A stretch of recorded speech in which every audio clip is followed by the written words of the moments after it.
Oh my goodness.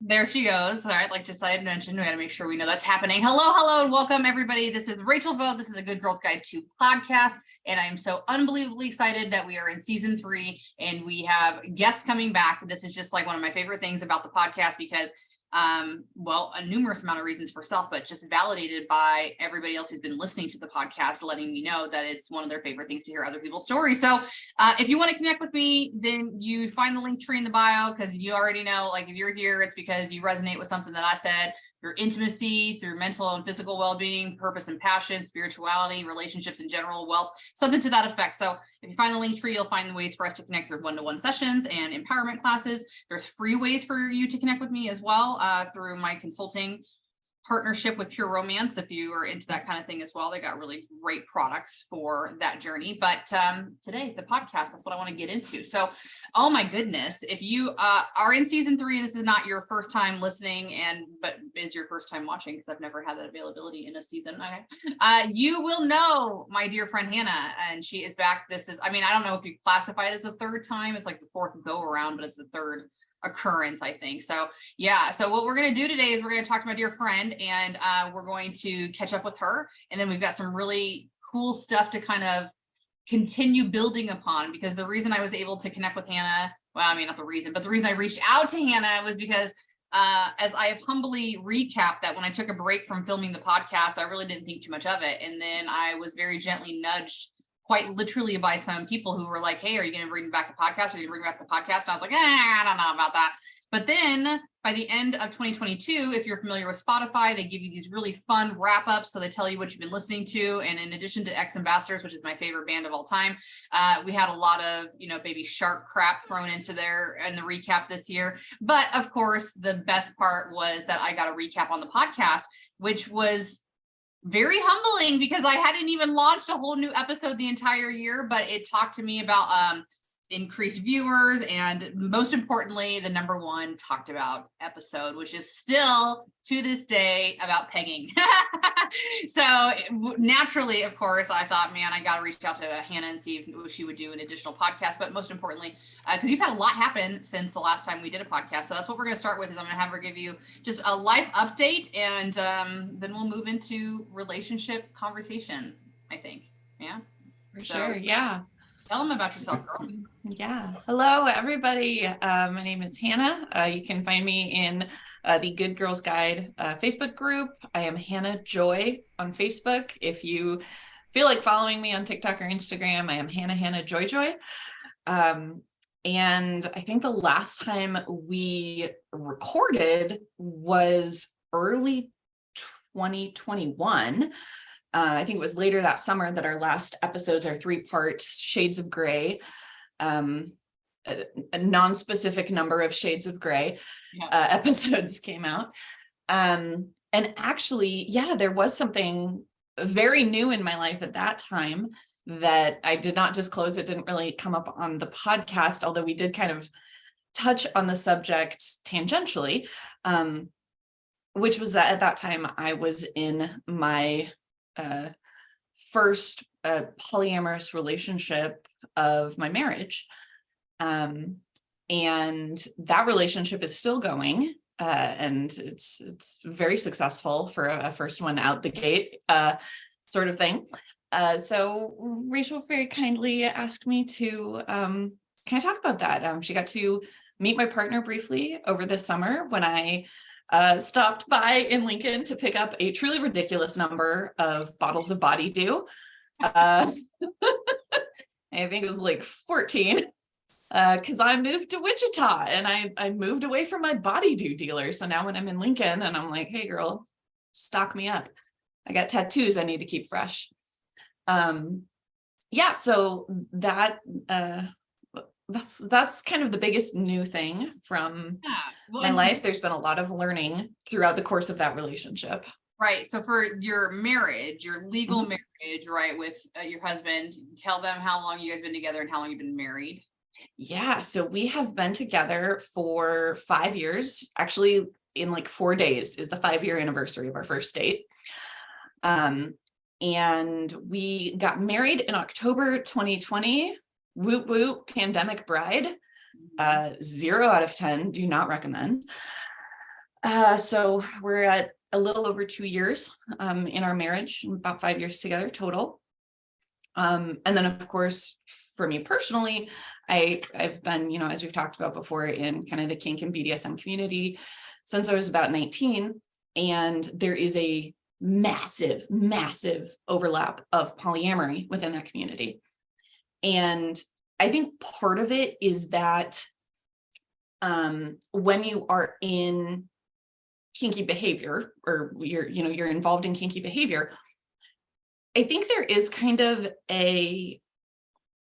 because it's not a traditional part of monogamous relationship structures, generally speaking, having play partners is super common outside of even your primary or even sole romantic relationship. So we've talked a lot about different proclivities and the importance of consent, and that consent is ongoing. So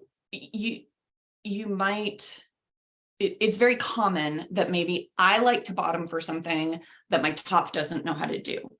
So maybe I really like to be flogged, but my partner doesn't know how to throw a flogger, or they're not comfortable doing that to me. Because that action is not inherently sexual,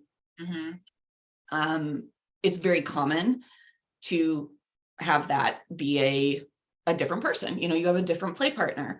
Okay. And I've always kind of compared it to, my husband doesn't drink coffee. He doesn't like coffee. And so if I want to get a cup of coffee, I have a different friend I go out with for that. My husband doesn't like musicals. So I like when there's a new live action musical Disney movie, I'm gonna grab a different friend and go do that. Same thing that there are things that he does that I don't particularly care for. He's got friends he can go do that with. It's kind of just taking that very general philosophy and applying it to everything. And so within the kink community, tons of polyamory, because while it sort of fits into this safe spot in the monogamy structure of like, well, you just play with this person. Even though the act itself is not a sex act, there is often very sexual feelings that come up during that. And it takes such an amount of trust that there is an emotional bond that forms. So if you have that emotional bond and you have that trust and you have those sexual feelings, and maybe this is also someone that you're very attracted to, that might develop into romantic feelings. And in the context of the kink and BDSM community, I think it is very easy for people to sort of accidentally find themselves in that kind of situation. So I've been very aware of polyamory and open relationships and swinging for really my entire adult life. It was fairly new for my husband, although he had been in a couple of polyamorous situations before in his adult life. It wasn't something that he had been like even associated with the community for a long time the way I had. So that is our sort of path. Yeah.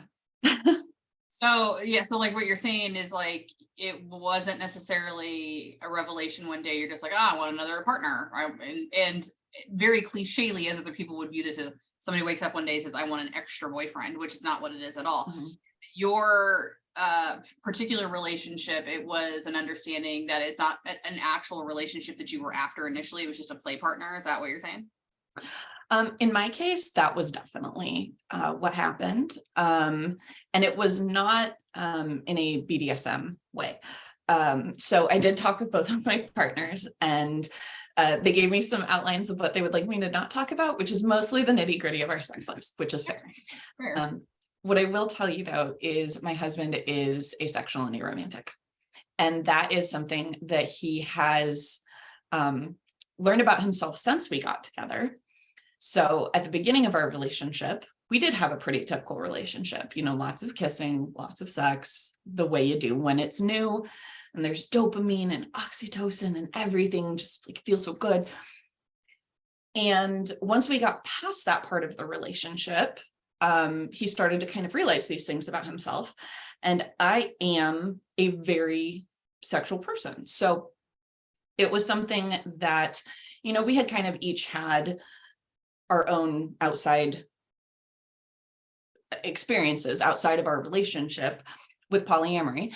And it was something where we kind of decided, we were engaged at this point when we had this discussion, and we decided, we do still want to get married. We do still love each other, and we can have a functional relationship and marriage without sexual intercourse as a part of it. Me personally, don't really feel like I can have a fulfilled life without sexual intimacy as part of it. So then it becomes, do I get that elsewhere, or do we say, nope, all sexual intimacy has to occur within the bounds of this monogamous relationship, in which case this monogamous relationship will not meet my needs. But everything else was working great. So why would we, kind of throw it all away over something that to both of us is a pretty small piece of our overall relationship.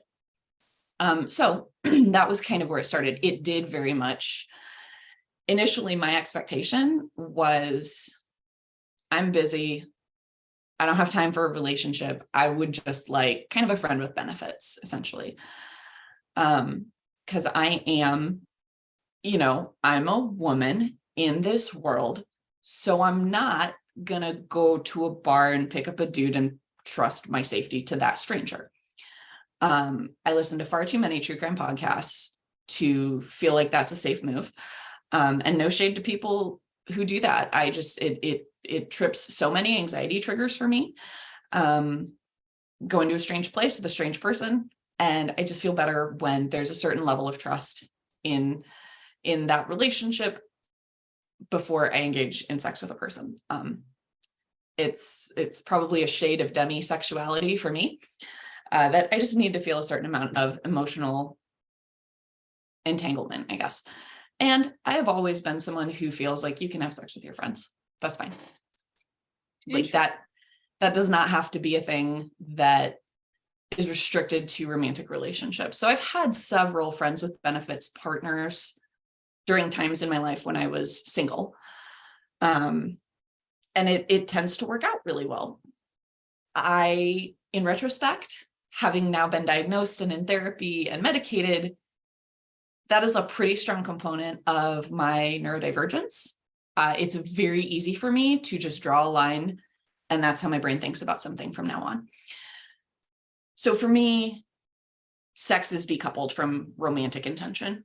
And that is a big, big hurdle for a lot of people to get past. So I will say, I probably came into this with years of exposure to the concept of it. So like in one of our earlier episodes, we talked about the step between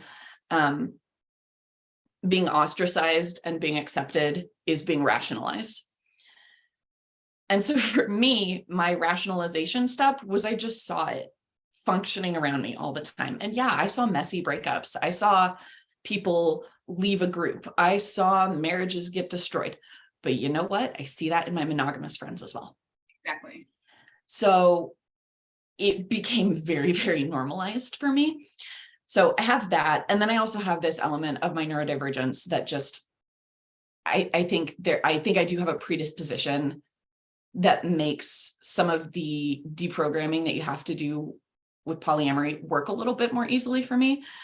So if I do sound flippant about any of this, it's not effortless for me, but I think I do come to it with a little bit of an advantage that a lot of people don't. So I intended originally to just seek out a friends with benefits, and then I just fell head over heels in love with this man. And I was fortunate enough that, he fell head over heels in love with me. And there's still plenty of benefits in the relationship, really excellent benefits. And it's been a year and a half and we are still going strong. And I would say probably every couple of weeks, we have a moment that we have to work through intentionally. But the philosophy is essentially love without limits. So it doesn't make me love my husband less that I love my partner as much as I do. In the same way that it doesn't make anybody love their first child less when they have a second child. It's a flame. It's not something that is going to get smaller by spreading it around.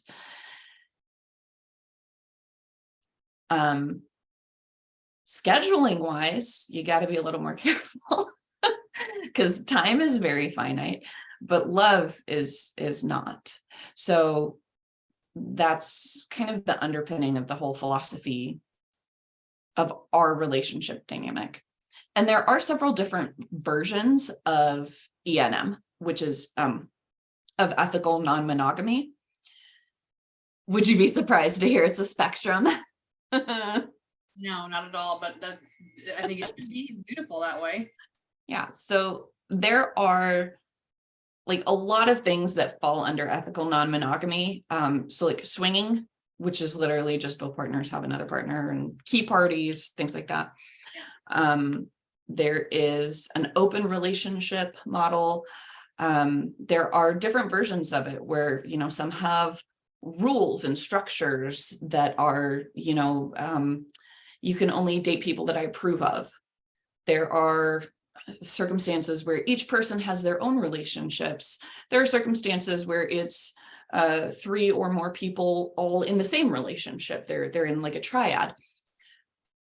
There are all kinds of different ways that it can look. And what we practice is something called relationship anarchy, which sounds way more metal than it really is. Essentially, there is no one relationship that's more important than any of the others. So in my heart and in my mind, my husband and my partner are very much in equal standing. I don't say that like, oh, well, my husband's needs always have to come first because he's my husband. There are some kind of structural barriers that are in place. My husband is my legal husband, which means that I can't I can't cover my partner on my health insurance. That's not an option because he can't be my spouse too. I would love it if he could be, but he can't yet. So there are some structural things, like I bought a house with my husband. That is in place. I have that connection to him utterly regardless of our relationship. But I would still have that connection with him if we got divorced. Like that is something that really kind of transcends the relationship itself. It's a structure that we put in place. It doesn't mean that I wouldn't live with my partner if I could. It just means that I live with my husband. And my partner also is married. So there are some additional structural elements on that side as well. But what we try to really break down is prescriptive boundaries. So there are the descriptive boundaries that like just sort of exist because it's part of life. And then there are the prescriptive boundaries, which is what's prescribed for us by society. It's the mononormativity, the heteronormativity of it. Right. And that is something that is very, very hard to deprogram and to rationalize for a lot of people, because it's you can't see the water that you're swimming in. Everything in our society, and this is kind of how we touched on it in a last episode, everything in our society is built around the assumption of marriage as an institution. In the last 15, 20 years, we have seen that change from marriage as a one man, one woman institution. We have watched that break down. We have watched people have absolute meltdowns saying, this can never work. There is no way that the system is designed for one man, one woman. The forms say bride and groom. Okay, well, you know what? Now the forms say spouse and spouse. Mm. Those have gotten broken down on a social level. We are not yet at a point where it says spouse and spouse and spouse. Right. I would like to get there. We are not there. But there are so many things that we genuinely, we don't think about. Things come in sets of 2. When you buy a set of serviceware for your home, you can buy an 8-piece or a 12-piece. Why? Because you and your spouse invite over 3 other couples for dinner. So you have an 8-piece dining set. Mm-hmm. Everything is based around it, around a 2-person marriage. And so it is very, very difficult for a lot of people to rationalize it because they've been taught that possessiveness and jealousy are good things. Those are loving traits. If I'm jealous of you, it's because I love you and I want to make sure that I keep you to myself. Mm-hmm. That is held up as the norm. If you've got a group of girls talking about, oh, I don't let my man hang out with his girlfriends or whatever, if you're the one who says, yeah, I don't really care, I trust him, you're the weirdo. Like, you're the one who, you know, it's just it's what I call toxic monogamy. Yeah. And it is this idea that the things that are, if you really probe at them and see why someone might feel that way, they become very problematic. If you feel possessive over your partner, especially if a male partner feels possessive over their female partner,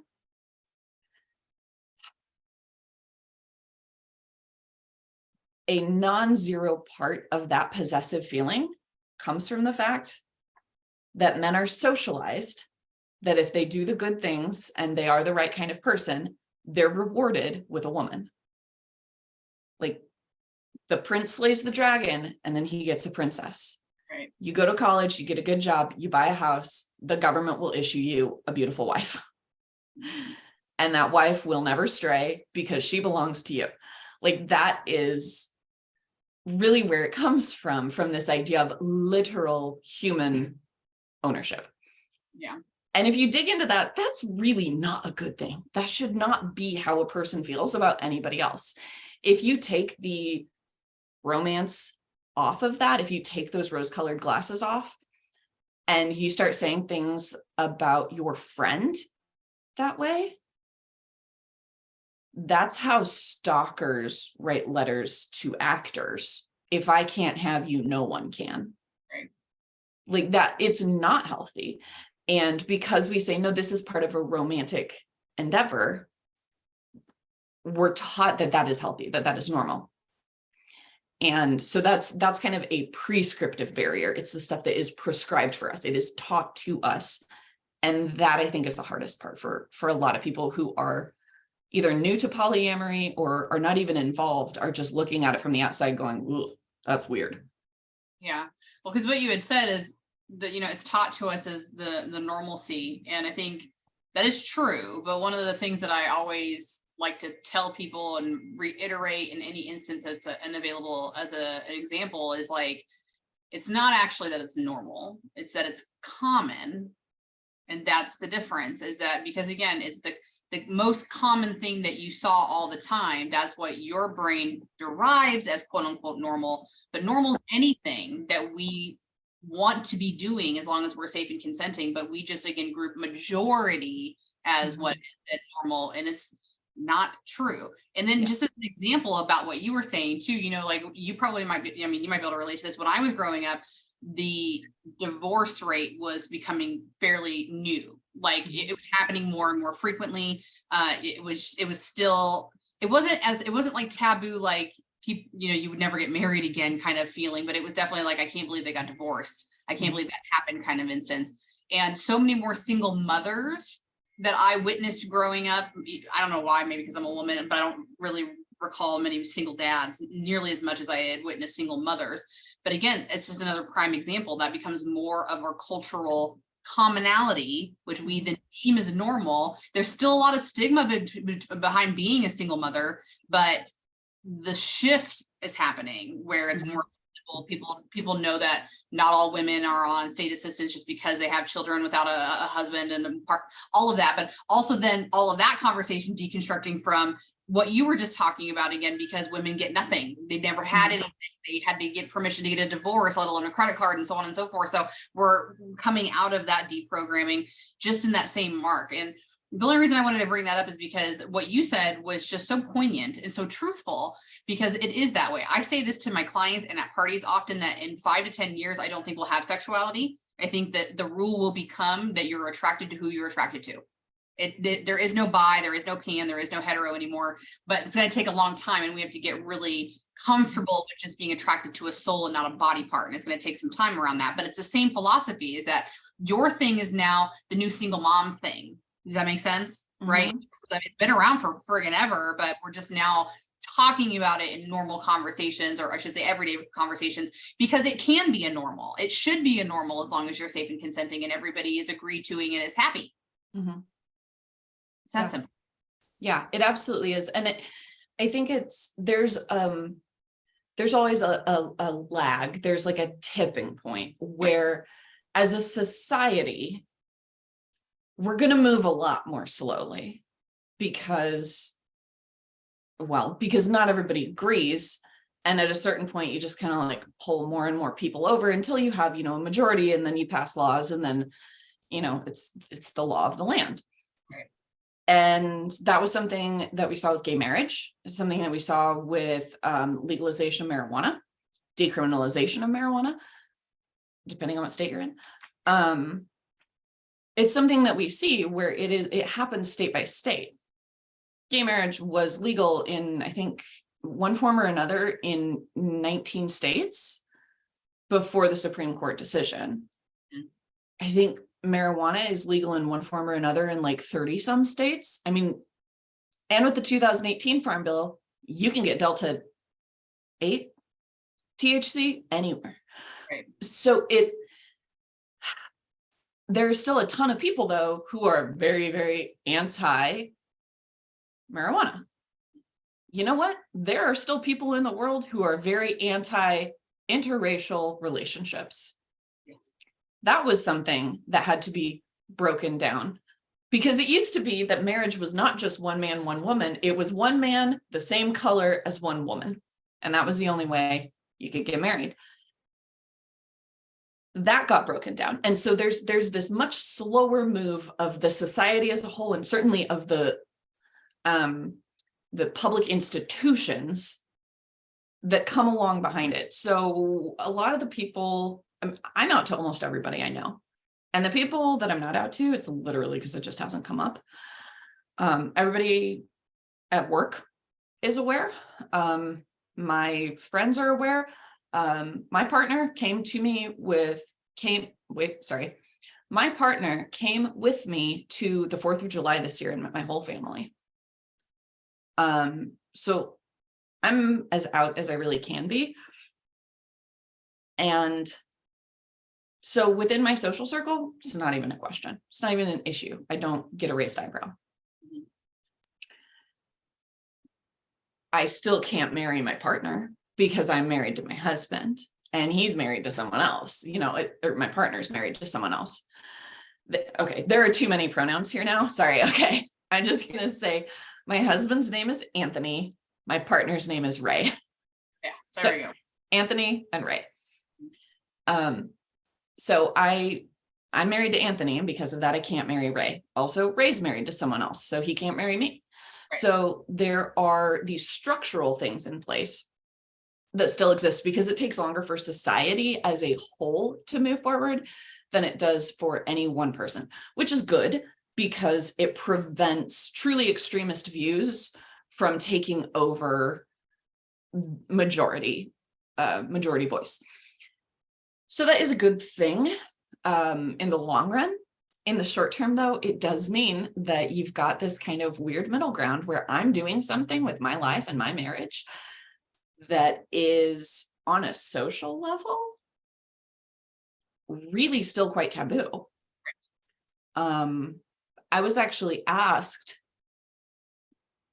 by my family to not say anything to not family at the 4th of July.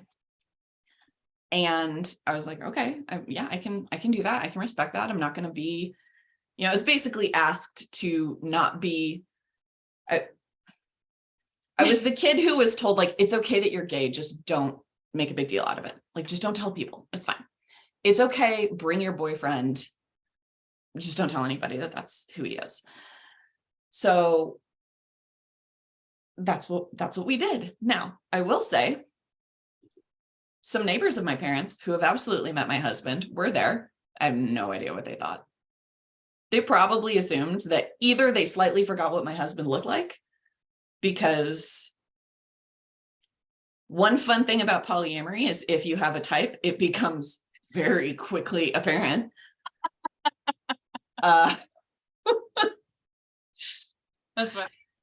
Yeah. It's yeah. So they look a little bit alike in very superficial ways. They both have dark hair and a beard. They're both about the same height.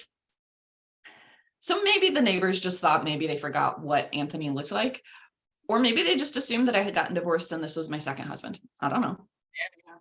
And I don't care is the thing. Because like one thing that I have learned is that by and large, most people could not give less of a shit.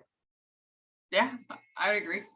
Like, as long as you are leaving them alone, most people just do not care. And they don't want to know. They don't want you to tell them. So mostly I just get to live my life, which is really great. Yeah, it is really great. Do you feel like that's a sense of privilege that not all people have, though, in the... Yeah. Oh, yeah. Yeah. Yeah. Some of it. So I've mentioned previously, I have a huge amount of privilege. One of those privileges is that I was headhunted for the job I currently have, and I didn't need that job. So I felt like I already had a job. I was poached is what happened. A former coworker was like, hey, leave this company and come work for the one I work for now. And I was like, okay. So when I met my CEO, I told her outright, here's my neurodivergence. I have ADHD. I'm working on it, but like, you cannot expect me to work a straight 8-hour workday. I'll give you 8 hours a day. I can't promise you what time they're going to be at. If you call me, I'm going to answer the phone. Like, that's kind of the vibe. And then I also told her, like, I don't want to enter into this feeling like I have anything I need to keep secret. So also, I'm polyamorous. I'm married. I have a partner. We just bought a house. That's what you should know about me, because I just didn't want to have to keep it a secret. So I was really lucky that I had that opportunity. I think most people's bosses do not care. They don't care about your relationship status. But because I was in that circumstance, I basically just said, you know what?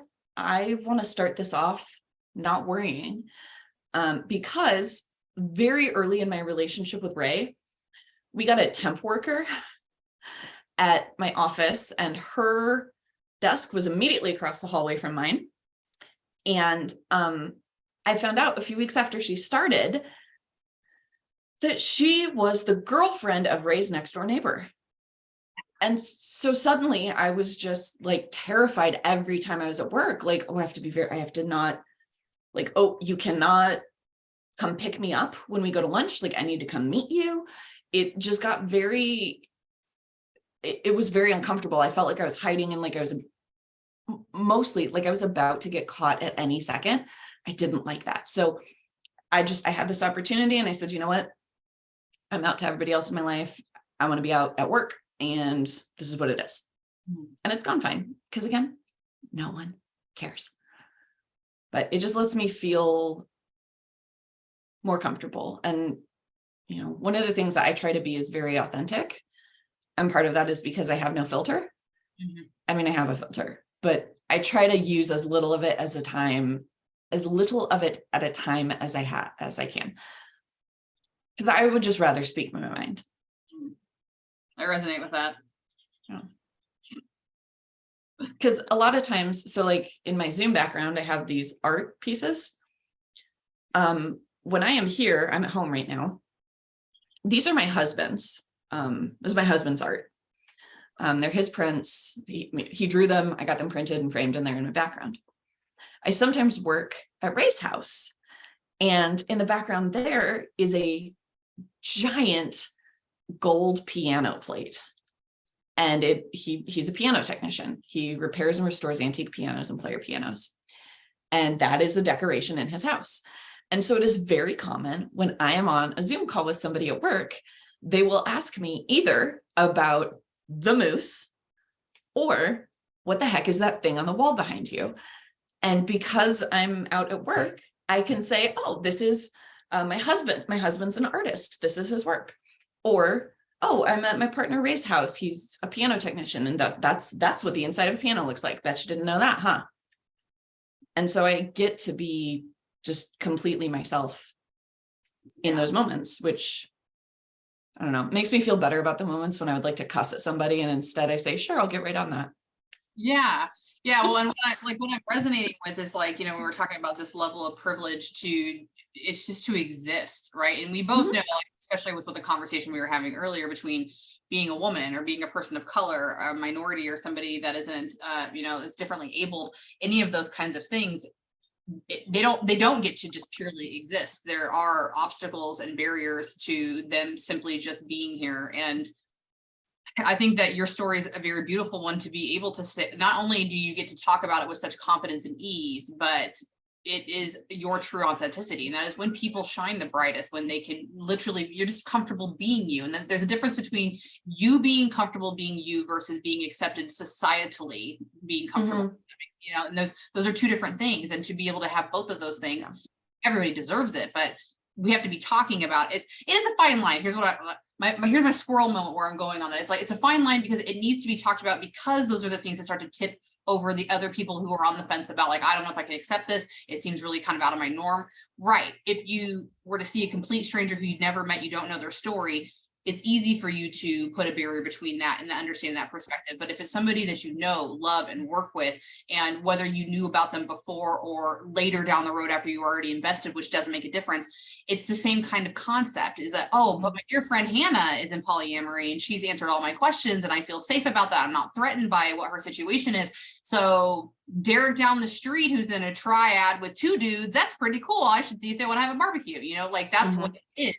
But at the same time, that triad down the street isn't living as easily as Hannah, because it's three dudes, and homosexuality still has so many complexities around in terms of acceptance and social views and so on and so forth. So that's the line that I'm talking about, basically. Yeah, absolutely.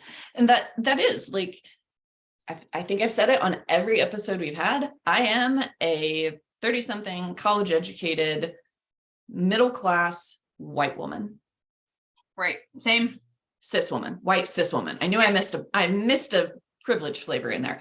So like I have a lot of privilege already, or I guess maybe here's a better way to say it. I have so much less stacked against me than other people. I can afford to let people see my polyamory block. Yes. Because it's not on top of person of color, well, I am queer, but it's very much, I'm in a relationship with two men, and trust me, I feel really bad about it sometimes. I definitely have moments. I love them both. They're wonderful, wonderful men. They are examples of what I wish every straight white man in the world would be. And still there are times where I'm just like, oh, am I gay enough? I feel, I need a girlfriend. Anyway, I adore them. But yeah, I mean, like I can have just like my little polyamory block right there. It's not stacked on top of person of color, undereducated, underemployed, impoverished. I don't have those things stacked against me. And so, yeah, I'll walk around showing everybody my little polyamory block So that then when somebody who does already have everything stacked against them, that little block, they see it's just one little block. It actually doesn't matter. It's not that big of a deal for me. It's not that big of a deal for them. And if you have baggage to unpack with them, it's not about the polyamory. It's about all the other things about them that you have othered. So yeah. Yes, that was a really good way to say it, for sure. Yeah, and circling back to, because you had mentioned this before too, is that first of all, I really, really enjoy I don't even know, I'm having a brain fart. Just the term, there it is, ethical non-monogamy. Because again, that's part of that dissection, is that people hear anything about anything that's not monogamous, they hear it and they make associations like that. It's dirty, it's cheating, it's unethical, as you had stated here too, right? It's a perfect example, because cheating is such a slightly acceptable form of monogamy, right? Totally. Yeah. So unethical non-monogamy is way more culturally accepted than ethical non-monogamy. Yeah, and I saw this really powerful TikTok the other day where it was like somebody, I think this gal had read a book about why people cheat, basically. And it was like, there's such a divided line between some people who are like, I would never accept a partner back who's cheated, versus people who are like, let's just take this case by case and see how it goes, which in the personal development world, for me, number 2 is the answer. Because if you are in personal development, you know that cheating 99.9% of the time has nothing to do with you. It has to do with an intrinsic something within that person, usually around value or worth or whatever. It's their problem. And so if you do love your person, and if you can see your person in their full view, then that is a hurting person. It's not really different than, like, let's say, embezzling from your employer. Not everybody would say that that's like a total like deal breaker in a relationship, right? They might be able to say, we can come back from this. Let's like get therapy. Let's get help, whatever, do your time, all that kind of stuff. And people view cheating as that, as the same way, or they should, in my opinion, because that is the truth behind it. But there is so much stigma behind it, and conversation that's really not even drawing on the right conversation, in my opinion, when we're discussing when people stay and so on and so forth. But yes, like, I got to come back to a different squirrel moment from what you had said earlier. It's like when you talked about like my girlfriends who would go to a musical with me. I've got friends for that because neither of my partners are involved. I was like, yes, that makes so much sense, because like instead of getting resentful at your partner for not doing A, B, and C, it's like collectively filling your cup up with not just intimate relationships, but relationships that are fulfilling to you, that also have same hobbies that you like, and so on and so forth. Because there is such like, I don't know, I get another view or a lot of pressure for people that your partner should complete you. That's another view that or that you will feel complete when you're in a committed relationship, especially women. They get that idea. And it's just something that you need to be able to detox from, because you are complete by yourself. And that is why I believe you have such confidence to be in a relationship that is open like it is, because you know that with Andrew and with Ray, they're just compliments. They're just building on this experience that you already have. And for them to be able to be confident in their own light, to be like, yes, I can give that strength to my partner, and she only benefits from that, is going to be beautiful and strengthful in her other relationship. That's where it just is like the community aspect that we've been missing in the nuclear family for so long. Yeah. And that community piece is, for me, a really important part of it. So both Anthony and I, and Ray and his wife, are childless by choice. None of us have kids. None of us have plans to have kids. So we are a family together, and it lets us decide who's part of our family. So we talk about our chosen family a lot. And it is very,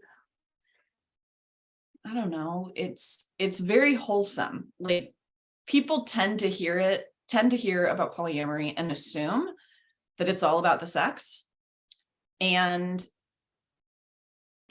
or that it's just a front because one or both of these marriages is actively failing.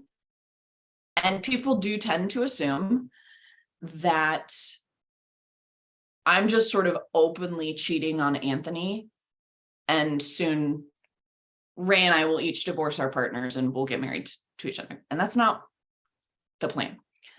And I would say actually both of our marriages are 100 times stronger than they were a year and a half ago when we got together.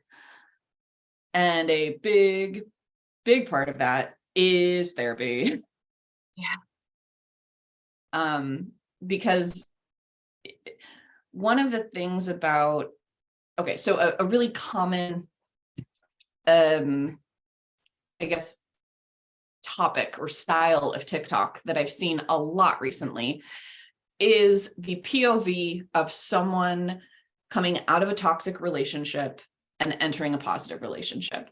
And it is, one person forgets their keys. And actually, the one that I saw most recently is a woman forgets her keys inside the house. She gets locked out and she finally gets let back in by the super, and her boyfriend's inside. And he was like, what's going on? She was like, I left my keys inside. And he was like, I've been here the whole time. Why didn't you call me? Did you forget your phone? She's like, no, it was my fault. I needed to deal with it. I didn't want to bother you. And he was like, what are you talking about? And she's like, well, I knew you'd be mad. Like, cause I made the problem, so I need to fix it. And he was like, no, that's damage. Let's unpack that. Yeah. That's not how a loving partner behaves. You're human. You make mistakes. Call me. Of course, I'll let you in the house. I'm not going to leave you outside to figure it out for yourself. That's insane. And that is a sort of like a contextual realization. She thought that was normal because it was what she had always lived. Right. She was in a different relationship and saw, oh, hang on a second, that wasn't actually healthy. In my household, Anthony and I, and Ray and his wife, we get that. But we get that moment of Ray and I being together and being like, oh, that's actually, like, I felt so fulfilled when you did that for me. Like, oh, you grabbed the mail on your way in to visit me at home. That's so kind. Why would you do that? And the answer is, well, because it was freaking there. Why wouldn't I? Yeah. That's a really good point. And it never occurred to me how touching that could be. Hey, babe, this is something I've just learned about myself. This is a very simple act of service that's really, really meaningful to me. And similarly, he gets to go, and it's not about like, the way I say that, it makes it sound like, why can't you be more like Ray? And that's absolutely not what it is. I didn't hear it like that.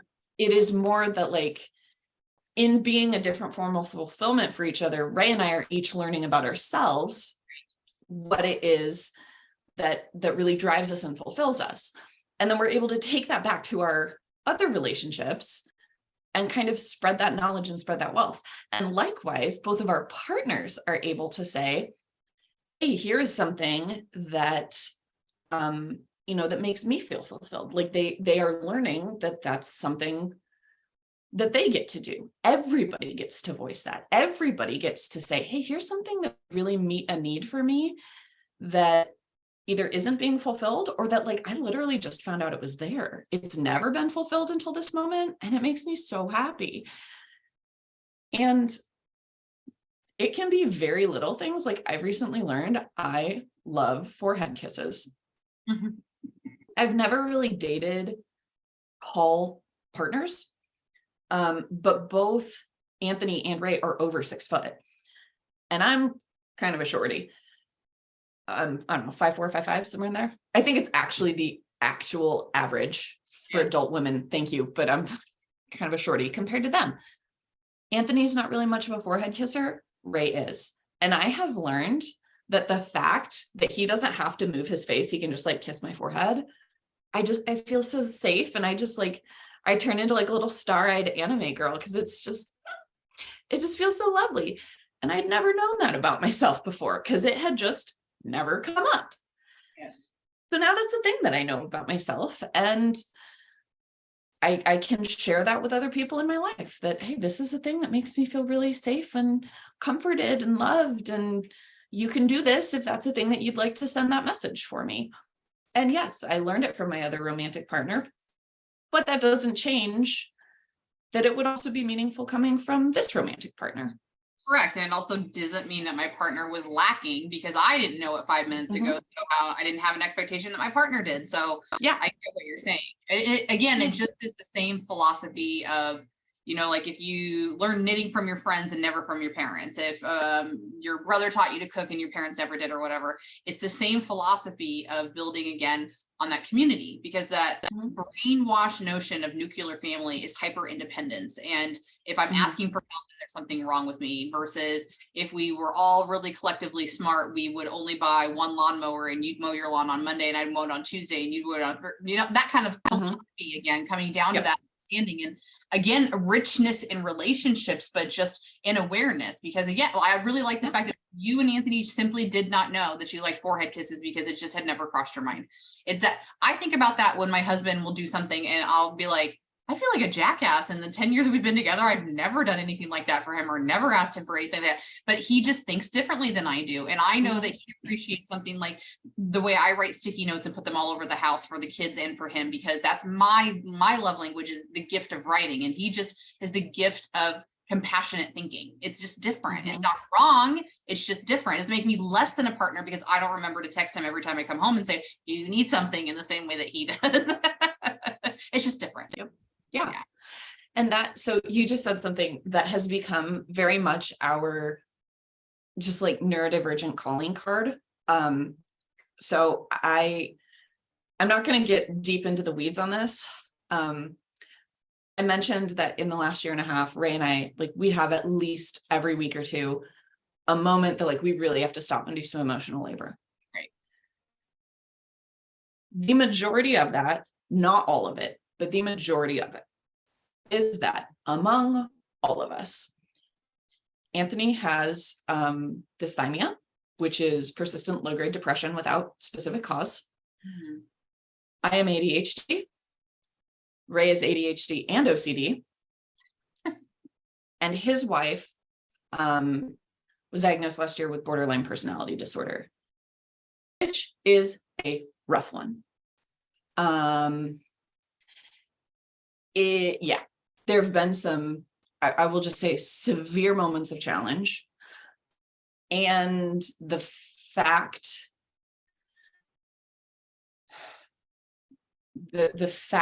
that she has never, inpatient treatment has never been required for her to date.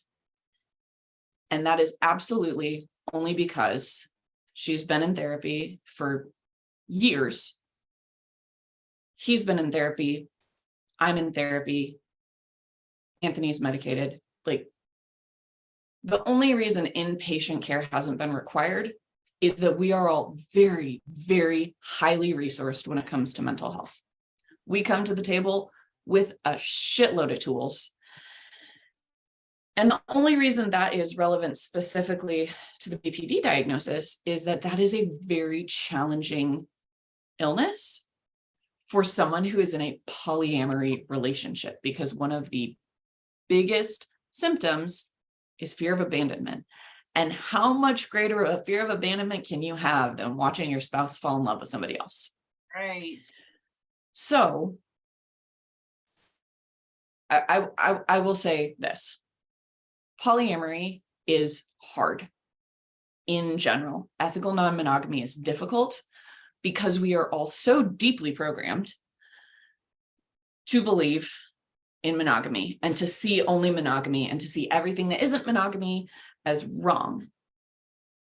And we see that to the point that really toxic monogamous behaviors, like cheating, are seen as more socially acceptable, more ethical, because at least you're trying to pretend you're monogamous, than just saying like, hey, I can actually love more than one person at once and I have 2 or more romantic partners. Right, right. That is the level of mononormativity that we see in the world. Polyamory will ruin Hallmark Christmas movies. By like any rom-com, you're just like, you could just be polyamorous and this wouldn't be a problem. Like, you'd have different problems, but this wouldn't be a problem. Yeah. So polyamory is very, very difficult because there's so much mental deprogramming that you have to do. And even as you do that deprogramming, there are moments where you are just like run through the heart because you're feeling the senses of jealousy, betrayal, abandonment, whatever, that society, that your upbringing, your programming has Right. told you should feel. Right. So like part of the deprogramming is not just I'm willing to give this a go. It's like at every stage, shit keeps coming up. And you're just like, wait, I thought I was over this. Hang on a minute. Let me go through this. Let me sit with this. Let me think about this, talk to my therapist, whatever it is. And so for us, our journey has been relatively smooth on the polyamory side because we all come into it so highly resourced. And then we're going to add a BPD patient into that, which is a whole separate level of challenge, specifically as it intersects with polyamory because of that fear of abandonment. Yeah. So for Ray's wife, that is a daily battle for her. It is a literal daily process for her to learn, as you know, Ray and I learn fulfillment from each other. Some of what he takes back to his relationship with her is learning how he can be better supportive of her, learning how he can balance my needs as his partner with her needs as both his partner and a mental health patient of this specific type. Because that's very different from just anyone. Two partners. Like you have two neurotypical partners. So for him, it's a lot of taking back, I guess, agency of saying like, hey, we've been together for a long time, and some of these behaviors that I do, my girlfriend has just pointed out might not be healthy. And now we move forward with that. And that's certainly not to give myself credit. I mean, they would be fine with or without me. But it is that thing where like you see, again, you can't see the water you're swimming in. Yeah. So it in some ways for the four of us has, because our I think Ray's been with his wife for about 6 years is the length of the relationship. So pretty similar in relationship maturity. Right. And so we all were at a point of like, yeah, we've lived together for a long time. This is our day-to-day. This is our person. And suddenly there's another person where it's like, oh, that's right. Not all people are the same. Yeah. And so that mental health element of it and the therapy and having tools is so important for anyone, both on the polyamory side and just on the personal side, because I genuinely don't know what the last year and a half would have been like if Ray's wife hadn't gotten the diagnosis when she did. Like if she didn't know why she was feeling or thinking or behaving certain ways, right, would we have all been able to get through it? I don't know. I genuinely don't think we would be in the same place we are now. I don't know if it would have been better or worse, but it would definitely be different. And so knowing ourselves has been beyond critical, because you have to be able to say, looking into myself, here are the things that I'm feeling. This is why I'm feeling them. And this is what I need to feel safe. And then what you're negotiating with your partner is not, hey, you fix the bad feelings that I have, right? Because that's the easy thing to do, right? I see that my partner has a text from a girl. You have to take a break. Oh, do we? Oh, shoot. We're going to take we knew we were going to get into a part 2, but yes, we have 60 seconds left on this recording. So yeah. Oh, Take a mental note to where you're at. And for those of you who are watching and listening, you're going to have to just wait for part 2. We knew this would happen. This is why we budgeted the time. So yeah, so pin in the hat. We're coming right back to finish this conversation. Make sure that if you haven't already subscribed, so that you follow along for this part 2 to release. And we'll be right back with Hannah. Okay, let me get this thing canceled over here.